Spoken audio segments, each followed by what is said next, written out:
দেখেন আমাদের দেশের সাধারণত মানুষরা যারা দুবাই যাবে, যারা লেবার ভিসা নিয়ে বাইরে যাবে, ওয়ার্ক পারমিট ভিসা নিয়ে বাইরে যাবে, ড্রাইভিং ভিসা নিয়ে বাইরে যাবে, বা আরবি ভাষা নিয়ে বাইরে যাবে, বা কোম্পানি ভিসা নিয়ে বাইরে যাবে, তারা কিন্তু সঠিক তথ্য জানে না। সঠিক তথ্য জানে না বলে কিন্তু তারা শত শত লক্ষ লক্ষ টাকা তারা কিন্তু কি করছে, ফাঁদে পড়তেছে। এই সঠিক তথ্য আপনার ইনফরমেশন জানান না বলে আমাদের বাংলাদেশের সমস্যা। আমি কিন্তু সবসময় আমি ভিডিওর মাধ্যমে আপনাদেরকে সঠিক তথ্য দিয়ে থাকি। দেখেন অনেক ভিসা এজেন্ট তারা কিন্তু অনেক মানুষকে ফাঁদে পড়ে, ফাঁদে ফালায় তারা কিন্তু টাকা নিয়ে কিন্তু তারা পালিয়ে যাচ্ছে, তাদেরকে একটু ভিসা দিচ্ছে না।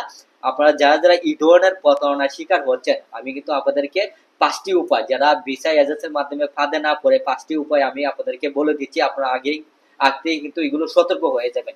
1 নম্বর হচ্ছে চুক্তি সইর মাধ্যমে আগে যাচাই করুন যে কোম্পানিটা লাইসেন্স দাঁড়ি কিনা। দেখেন কোম্পানিটা এটা কিন্তু সরকারি অনুমোদন কিনা, আগে কোম্পানিটা বা এজেন্সিটা আপনার যাচাই করুন। 2 নম্বর হচ্ছে অগ্রিম বেশি টাকা যদি চায়, কোনো এজেন্সির মাধ্যমে যদি আপনার কাছে বেশি টাকা চায়, যে আপনাকে 2 লাখ টাকা, 3 লাখ টাকা বা 1.5 লাখ টাকা, 1 লক্ষ টাকা আমাদের মাধ্যমে এজেন্সির মাধ্যমে আপনাকে জমা দিতে চায়, তখন আপনি মনে করবেন এটা একটা ভুয়া, এটা সরকারি কোনো অনুমোদন কোনো একটা এজেন্সি না। 3 নম্বর হচ্ছে সরকারি রিসিট দেয় কিনা। আপনারা দেখবেন কোনো এজেন্সি যেটা সরকারি ভাবে অনুমোদিত, বা নন এজেন্সি যারা সরকারি ভাবে অনুমোদিত না, তাদের কাছ থেকে আপনাকে কোনো একটা ব্রাউজার দেয় কিনা, যেটা সরকারি ভাবে অনুমোদিত। যদি কোনো একটা ব্রাউজার দেয় তখন আপনার মনে করবেন এটা অথেন্টিক, যেটা আপনার রিসিট বলে। 4 নম্বর হচ্ছে ভিসা অ্যাপ্রুভাল কপি দেখুন।